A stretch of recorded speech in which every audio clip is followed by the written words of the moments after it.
So ayan mga free, what's up? Magandang hapon. So may panibago tayong trouble code, no. Ang lumabas po dito is turbocharger, supercharger A overboost condition. So ang i-direct ko na lang sa inyo yung yung problema. Ang nakita ko pong problema is ito. Teka lang. Isa po tong Ford Expedition.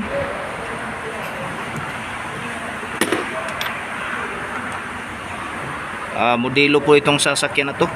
Ito po itong ito yung sa valvula niya sa papuntang wastegate, nagsusupply ang hangin papuntang wastegate para mag-open yung wastegate nung nasa lalim.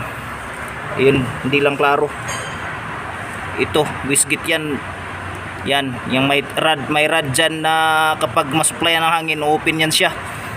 So ito yung problema niya. Barado po siya dahil nung may ibang tao na naglagay ng glow, lahat nilagyan ng glow, wala nang supply ng hangin. So ayan po siya,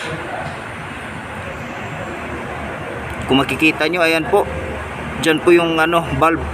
So susubukan natin lagyan ng bago ito, iinitin natin, tapos kakabit natin doon, kakabit natin dyan. Yan, tapos tignan natin kung anong kondisyon nya, kung magiging. So ayan mga pre, no, nalagyan po natin ng supply ng hangin dito, napunta dito sa kanyang valve.